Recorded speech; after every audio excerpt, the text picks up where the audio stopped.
I'm gonna die. I'm gonna die historic on the Fury Road.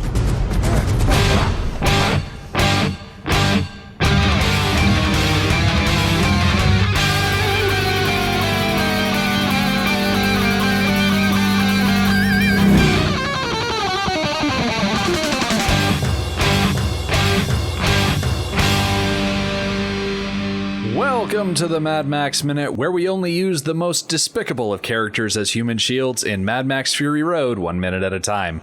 I'm Rick. And I'm Julia. And today we're talking about minute 100. We are in triple digits. Woo!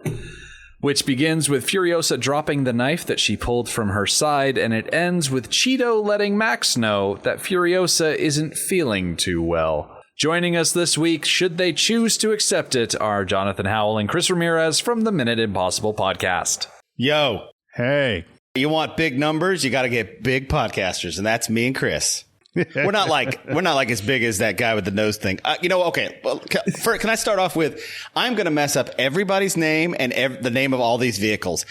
The fact that you guys have names for these vehicles, I am so excited and giddy to talk about every frame of this movie. It's ridiculous. I'm ready to ride into Valhalla. People Eater? We're not as big as the People Eater. Let's just put it that way. No, okay. That's a big Although, one. Chris, one of my feet is swelling up. I think there's something wrong with me. You have something kidney problems? That's what happened to me when I had kidney problems. Oh, yeah? I had a my feet and my calves started to swell up. They looked like that guy's feet, too. It was Maybe that's what's wrong with the People Eater. He's got a kidney issue. Oh, he's definitely got failing kidneys. He's definitely got the diabetes. Yeah, the diabetes. Thanks for having us on. Yes, thank you. Oh, thank you for joining us. You are always a delight to have around. And equally delightful is the week that we have ahead of us. It is by far one of the most explosive weeks in this movie. So many explosions. So many. I wouldn't necessarily say that it's a John Woo level of explosions, but I think sometimes you have to weigh quantity versus quality. You know what I mean? That is true. This is a more beautifully shot, though. Not to say John Woo doesn't shoot nice stuff. The action scene is so wonderful. Mm-hmm. The editing in this thing is probably my favorite editing of all time, just this movie as a whole. And just knowing the logistics that this is one of those things we always talk about on our show, knowing it's real. I mean, yes, I know that they went back in and digitally added a few things to these shots, but knowing that 80% of the stuff I'm looking at right now is real, like those trucks are really near each other. Some of them are on fire. There is some practical fire being used. I know some digital fire is added later to make it look bigger and, sweeten it a little, but it's mind blowing. And I love that these are our minutes. I know this was done on purpose, right, Rick? Absolutely. And I know how much you guys love practical stunts, given your own series, the Mission Impossible movies, where Tom Cruise is out there hanging from the sides of buildings and hanging off the side of planes and actually just generally hanging off the side of things. Yeah, that's his new thing. Much. He likes to dangle. He's a dangler. Is either acrobatics as Ambrose says, I like aerobatics. That's a better term. Aerobatics. We're about to see that this week. This week is all about aerobatics. We're getting into aerobatics. Exactly. I have a question. Yeah. A hypothetical. Okay. How do you think Tom Cruise would have done as Mad Max? I almost said he's too pretty, but then I thought about who Mad Max is, and I can't say that. So, God, that's hard. You know what? It would be interesting to see if his ego could be put in check enough to be quiet the whole movie and barely talk and just be looks. That's a good point. He does good eye acting, and I think for a role he would do it. I don't think I've ever seen him dirty. I'm trying to think of a movie where he's dirty. Like really, just like filthy. I guess Far and Away. Born on the 4th of July. Yeah. Well, yes, but that's like a sequence out there. Yeah, I guess he is. Yeah, he's in war. And then he's like really dirty throughout the rest of the movie when he's paraplegic, I think the main problem with Tom Cruise, and it's kind of a problem that Ambrose in Mission Impossible 2 pointed out, that his problem is you've got to smile like an idiot every 15 minutes. Yeah. There would be no smiles in this movie. No, there's no smiles. He's too toothy. Exactly. He can't help but flash that center tooth. Everyone in this movie wishes they had a center tooth. These Some of them wish they had teeth, period. bunch of wasteland mutants with bad teeth. I love the world that George Miller and everybody creates for these films because it's so consistent. It may seem a little different from film to film, but it always feels consistent to me. Like if I were to just walk into a room playing this movie, I would go, "Oh, that's a Mad Max movie, isn't it?" It's interesting that this movie, we're picking up. I mean, at least in our movie, we last were on in Thunderdome, and we're picking up decades later. And I do not need to be explained. Like earlier on in the movie, I'll talk about some earlier stuff before we get into all the stuff. Everything makes sense. Like right now, even coming in out of context, I'd be like, yeah, this all makes sense. This all seems like something I would see in a Mad Max movie. Exactly. All this second, I'm sure we're going to get to it. When we start talking about the giant limousine that the People Eater drives. What's that thing called? Oh, it's just the People Eater's limo. Oh, The People Eaters. doesn't have a secondary name. No. Okay, well, that limo is so. I love all the secondary, like all the reused things. Like if you look at as we get into this, do you mind if I talk about this? Oh, no, go for it. Okay. This is during the shootout, and before we get to all the fun shootout stuff where they're using him as a meat shield, I like just the limo's reused grating, like the grates on the side and the little flourishes that have been added. It's always funny to see in a wasteland movie like this, like he actually liked beauty. He actually had an aesthetically pleasing car. Like his car is cute on the inside. Like it has flourish, just like his nose piece has little flourishes on it.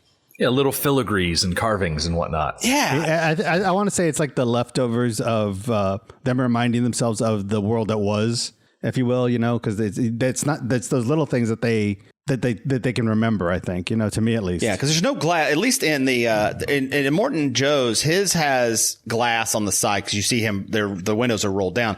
But on the People Eater, I can't tell if he has glass other than the front of the car. Yeah. I don't think so. I think it's just the front. That's weird, right? How do they keep having glass in the front? All of them I have been glass in the front. asking that question for 100 minutes. Okay, good. How is there any glass left in this world?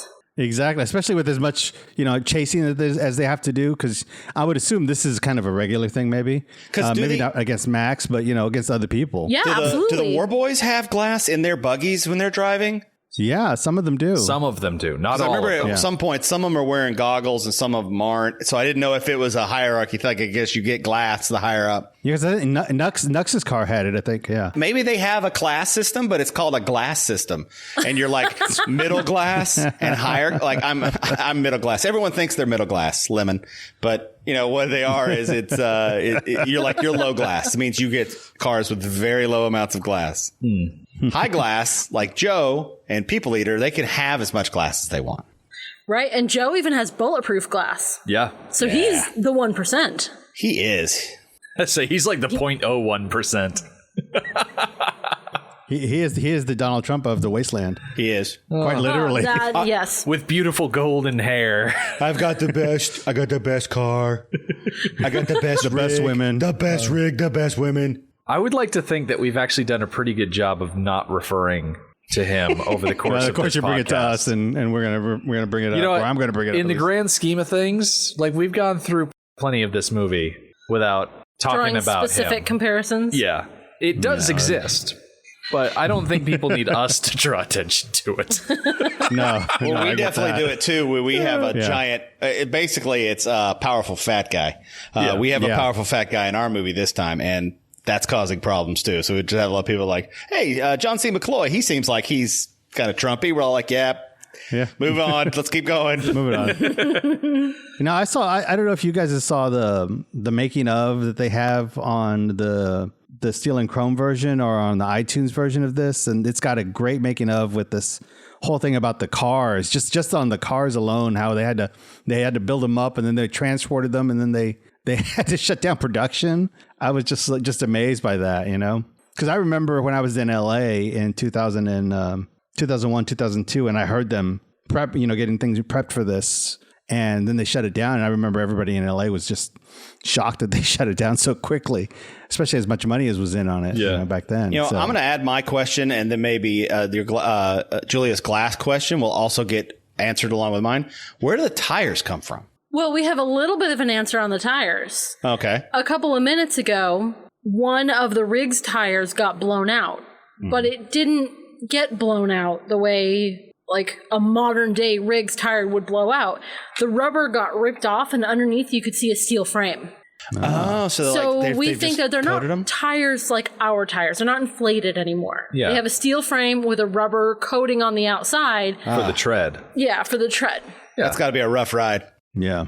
We like to think that if Gastown is creating petroleum products, there's a chance they might be able to also process tires, like stretching tires over metal frames and things like that. But is there a rubber town? That would be fun. It would be nice if there was a rubber town. Just a rubber town is a like very fetishy. Just a bunch of people. That's where all the zippers went after the war. Yeah. Just a bunch all of their war boys wear Gimp masks. gimp suits. Yeah. Masks. You go to All Rubber gimps. Town for 2 reasons. Tires and other things. Yeah, Rubber, I hardly even know her. Speaking of hers, we start off this minute with a close-up on Furiosa's side. She has pulled the bloody shiv from her side, and she seems to not have a lot of willingness to hold on to that thing, or a lot of strength in that hand to hold the instrument of her destruction, and she lets it fall to the floor. And we had a inkling of understanding of how bad this wound was in last week when it happened and when we saw Furiosa reacting to it. But here, now that we're able to see that that knife went in really far. Went through her lung, maybe in more than one place. Yeah. Yeah. We don't know it's a lung yet, knife. but I think we're going to figure that out. Even if they haven't done it yet, we're going to figure it out this week because she's like barely gasping for like trying to speak. Yeah. Mm-hmm. It's not a good thing. Certainly not. No. That's why I don't have any sharp objects in my car. I think for this very reason. It's just more shrapnel for when I am attacked, I guess. When the war boys come for you?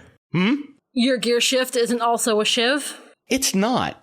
Oh. Chicago's rough, but it's not that rough. Missed opportunity. It is. Maybe when you go to a Cubs game, it can get pretty bad. I don't drive to a Cubs game, buddy. I walk. Even worse. Oh, I always have a shiv on me. Don't worry. Yeah, up in your prison wallet. Oh, I was keeping my prison wallet. I think the worst thing about Furiosa being stabbed in the side with this shiv is the fact that it's her own shiv. Like, she threw it. Yeah. Awesome. Like, into the guy's shoulder. She was like a total badass doing it. And then he's like, I'm going to pull it out of my shoulder and use it to stab her back. And I'm like, stupid little black mask goblin dude. What do you think the pain threshold is of people of this world? Probably pretty I high. think pretty high. Yeah. I mean, Max has pulled out, what, like 4 arrows before this? And then he's got one more in his hand that he just pops on the door and comes right out. Yeah. It's like crazy. Yeah, he's like popping it, like he like pops it this way to push it out the other out way. the other I'm like, way. "Ugh." Yeah. Oh, exactly. There's not that much coming out of his palm. It's only probably about 3/4 of an inch, half an inch. And so, yeah, he slaps it on the door and it pops it out, and then he's able to tug it, toss it. Because he's knocked off both ends at this point. One end, because he only had an arrow on one end, and the other end was just like spear. So he's just kind of cut it down to size. Okay, I didn't realize that's why he smacked his hand on the door To get the barb out. Yeah, to get it out. Yeah. He's I always didn't realize thinking that. ahead. That makes me very uncomfortable. I wish he'd actually kind of kept it because it'd been nice for the Death Eater scene. Or People Eater. Death Eater. Sorry. Wrong movie. The People Eater scene would have been funnier if he used it on him, like just kind of jabbed it into his face. He basically Because it was partially was in his head, wasn't it? Yeah, because it went through it was in his head too. Yeah. So it's a whole. It would have been awesome though if he like used it against the People Eater. I mean, not that the People Eater doesn't get a great death. Yeah. That would have been crazy if he had backhanded the People Eater and the arrow like cut him up. Yeah, like if he had like a piece of metal and he like put it up against it and hit the metal part into his hand and like knocked the rest of it out of his own hand into the People Eater, I'd be okay with that. Yeah. That'd be kind of fun. I'd be okay with it too. I'm a big fan of smells. So People Eater's suit. What do you think that smells like? Well, it's got Not vents, good. so probably not as bad as you think, because it has nipple vents. Well, sure. Hey, we're big fans For of nipples on our airflow. show. Those are a big thing in this time period, in this wasteland. Everybody's got nipple vents. I think he's been going to Rubber Town way too much. Yeah.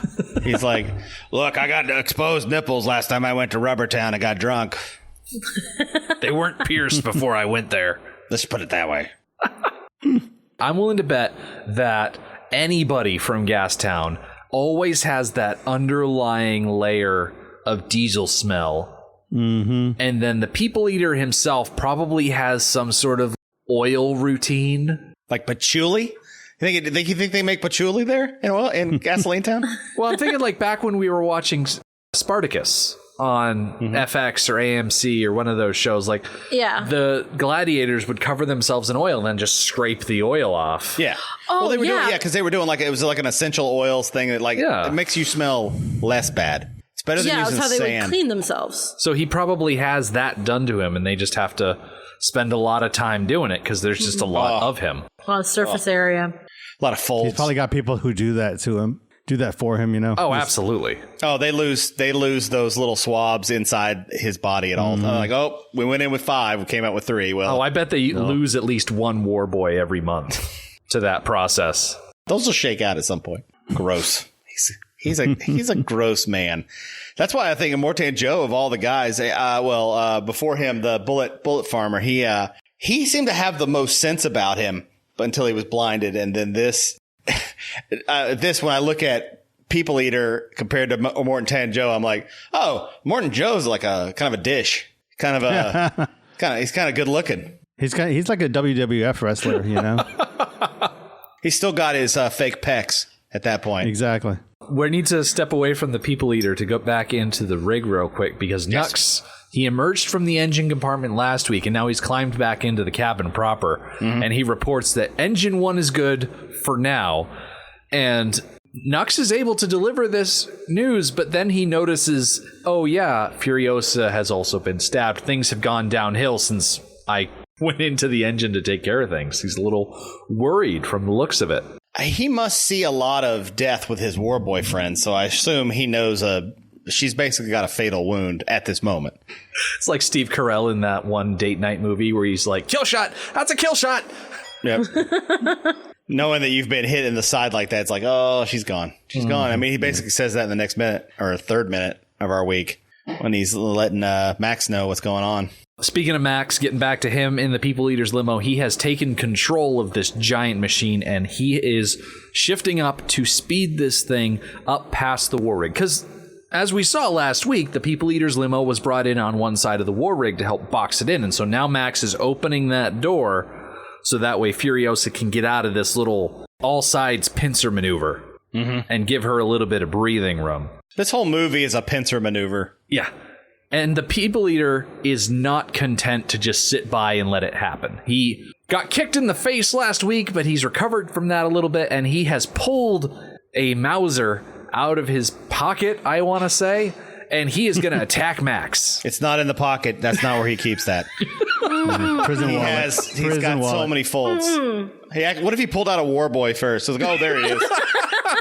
There's Kevin, what one are you we were doing missing. here? And now Probably a war pup that he did, Yeah. Oh, there's just definitely a war pup in there. Well, do they have war pups? Have you guys talked about this in the hierarchy? Do other places have the same hierarchy of war pups, or are they considered gas pups or something? Yeah. I suspect they do. I think they're called war pups. I think the army all comes from the Citadel. Oh, really? And I think they do have different uniforms based on where they are assigned. Oh, in that case, you know what? I don't think they have any war pups. I think all the war pups are at the Citadel. The war pups get reared at the Citadel, and then they get shipped out to the different camps once they get old enough. Then they get assigned to their duty station.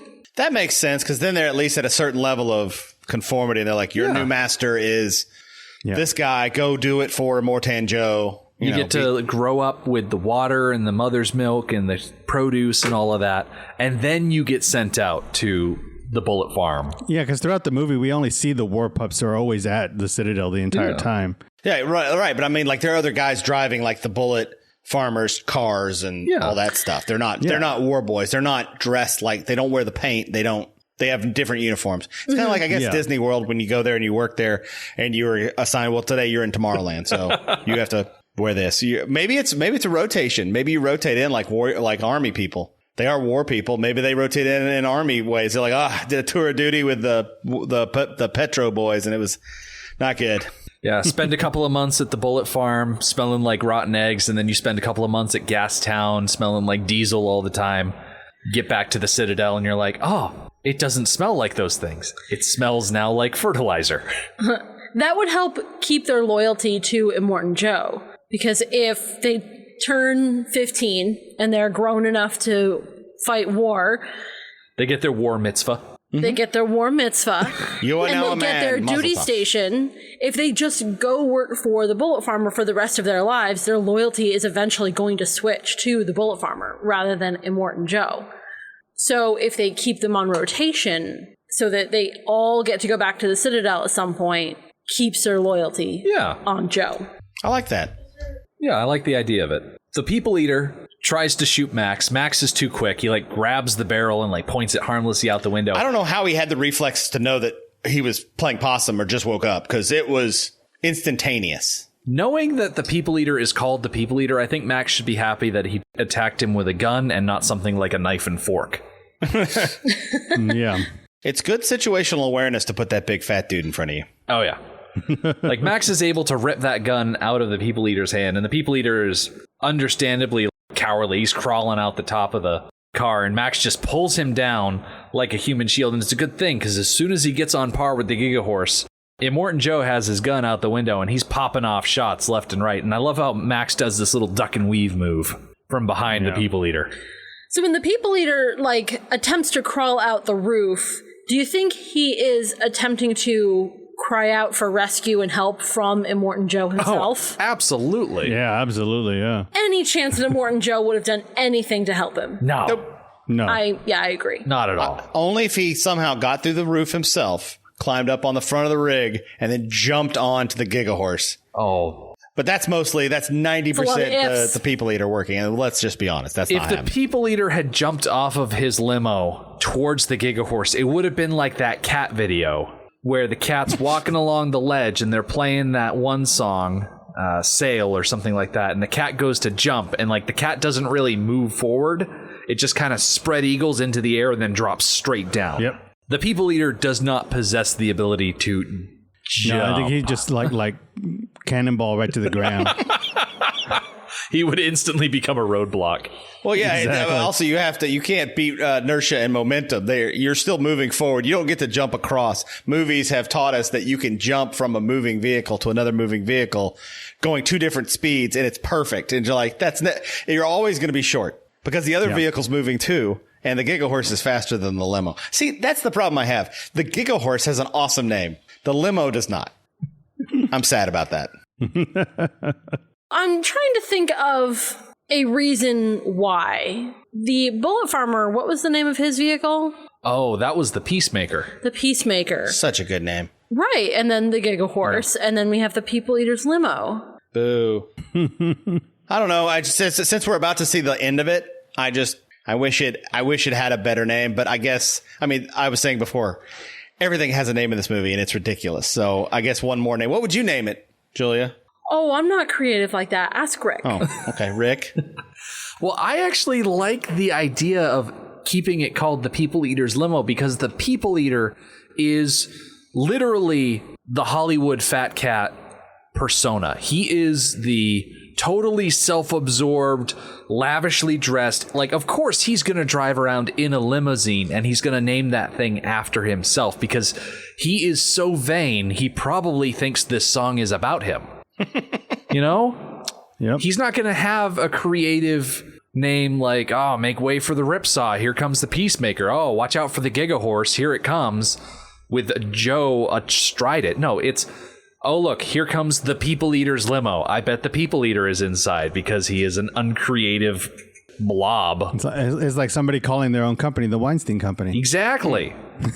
Oh, another large People Eater type person. There's definitely a theme going on. Well, you think so? Because, George Miller's had a lot of trouble making some of his movies. He really has. He's pissed off way too many People Eaters. Exactly. Not anymore. Well, maybe still. With Max speeding up that People Eater's limo, he's able to give Furiosa an out. she slips the war rig through the dust and smoke cloud from the tankers that are on fire, and she's able to get to the outside of this column of vehicles. And it's going good for Max. He's pulling it off until this little buggy with a giant flamethrower on the back of it appears next to him, and it's given him a lot of grief. Okay. The limousine that the People Eater has a rig on the back. Does he even carry? He's carrying more petroleum for them anyway? Yeah, so the People Eater's limo is a rolling refinery.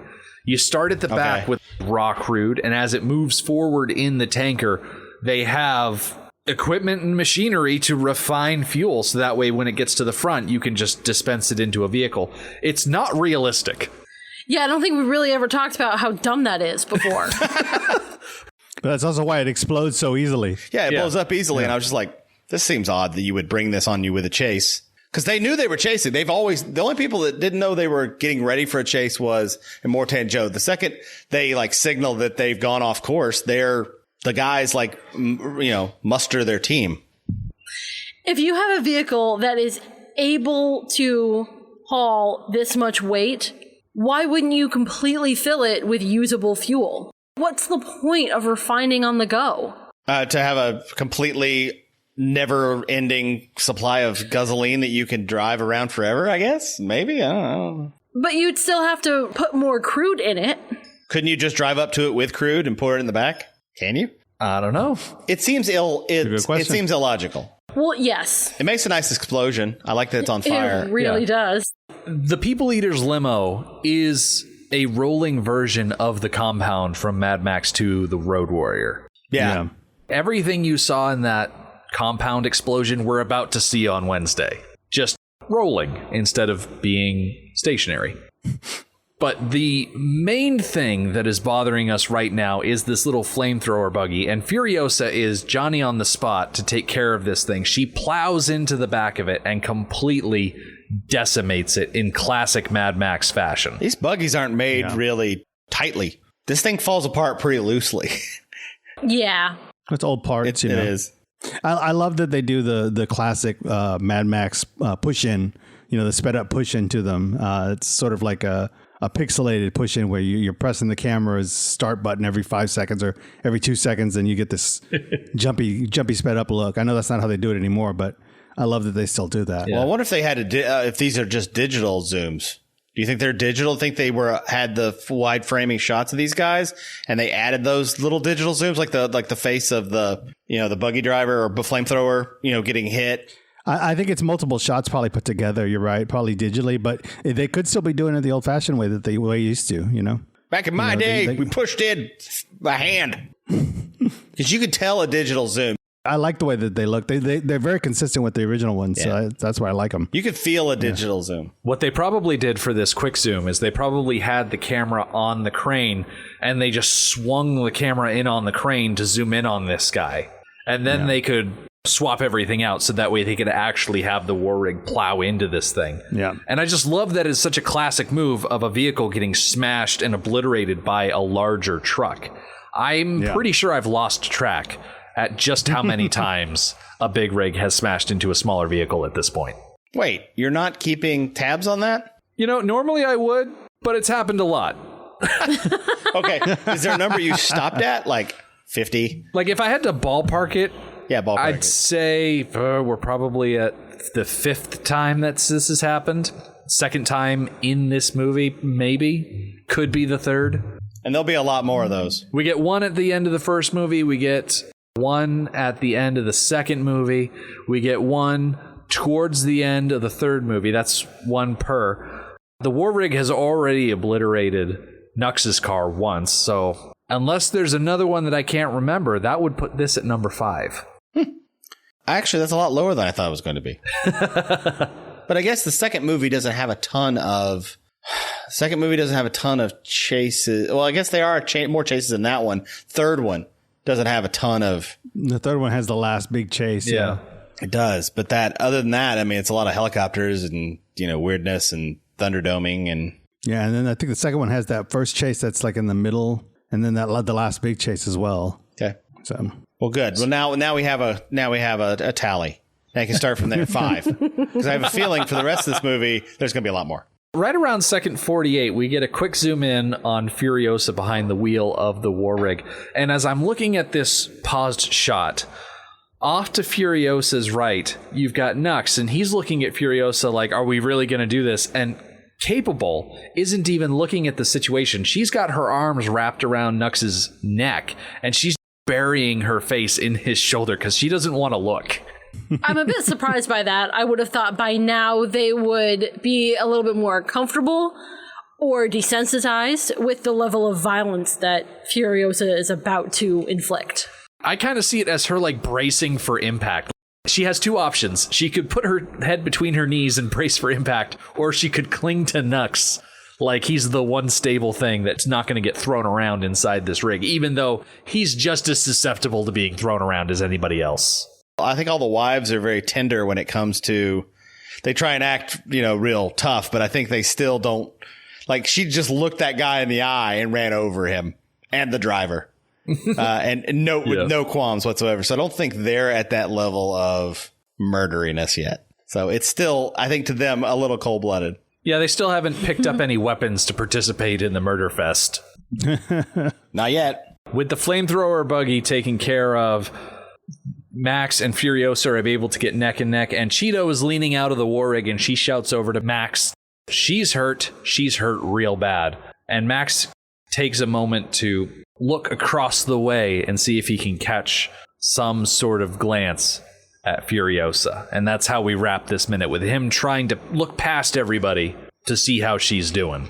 Right now, when he just killed when the people eater just died, I think he was thinking, how am I going to get off this thing? Yeah. How can you get off this thing? I need to get back on the war rig. Now his problem is, oh, damn, the only person that's competent enough to drive this thing other than, what's his name? Cheeky? Nux? Oh, Nux. Well, you called him something else. Oh, the girl, the person in the back. Who was that? I was talking about Cheeto. Yeah. She's the one with the headband. Oh, Cheeto. Yeah. Yeah. When Cheeto yells out, yeah, he's definitely, now he has, what did I call him? General Nux. He definitely was thinking about more. Yeah, cheeky. When he was thinking about that, he was now he's back to, there's something wrong with her. Cause I don't think at this point in the movie, he's had to worry about her or this group of people other than keeping them from dying. It's funny how movies always do that. They always like, these are strong people. These are strong women characters. These are strong everything. The second anyone gets hurt, usually, now it happened also to Max too, but anytime any character gets hurt in a movie, everybody kind of like, oh, now we're all worried. It's like, dude, the whole point of this is to not get blown up. The stakes were very high. You've now moved the stakes back down. She's slowly dying. That's fine. We can deal with that. That's, of all the stress you have to deal with right now, that is the lowest thing. That is low glass. Yeah. Cheeto's very concerned, but Furiosa has a lot of fight left in her. So I could see Cheeto being worried and trying to freak everybody out. But really, like, Furiosa's got a lot of fight left in her. I think Cheeto wants Max to come in again and save the day. I mean, I do. That is Cheeto in a nutshell. That's how she's been conditioned over the course of her life. So it makes sense to me. But like I said, that's the end of today's minute. We got to put a pin in this so we can come back on Wednesday and talk about more of this. But before we go, Jonathan, Chris, could you tell our listeners where they can hear more of your stuff? Jonathan, because I'm horrible at it. I know, you're so bad at this. We have a podcast called Minute Impossible. We break down the movies of the Mission Impossible franchise 1 minute at a time. Currently, there are 6. There will be more. We are on number 2. We're on the John Woo one. If you haven't listened to us before, go have a listen to this season. It's really fun. This movie's ridiculous, so there's a lot of goofing around. Also, go listen to some of our first season too. We've had both Rick and Julie on. We've had Rick and Julie on this season. We've had Rick on again, actually a couple of weeks ago. Actually, it would have been, a couple of weeks ago. You can find us at minuteimpossible.com. That's got links to everything. All of our podcasts, where you can find us on any of your podcatchers. Download us there. And we would love you to come over and talk to us in our Facebook group, The Impossible Minute Force. As for us, we will be coming back on Wednesday when the People Eater's limo takes a full half minute to fully explode, and Max gets flung around on a pole only to find himself on top of the doof wagon. The Mad Max Minute podcast is a fan project by Rick and Julia Ingham. The Mad Max franchise was created by George Miller and Byron Kennedy, is presented by Kennedy Miller Mitchell Productions, and distributed by Warner Brothers. Mad Max Minute is produced and edited by Rick Ingham. Our opening music is Verdi's Dies Irae by Daniel Bautista of danielbautista.com. Our home on the internet is madmaxminute.com. You can follow us on Twitter at madmaxminute, like us on Facebook by searching for Mad Max Minute, and join our Facebook listener group, Mad Max Minute Beyond Microphone. If you'd like to support the podcast, visit madmaxminute.com, where you can see what's in our TeePublic store, join our Patreon, or even donate to the show to help us keep the tanks full. Thank you for joining us for Minute 100 of Fury Road. We'll see you next time.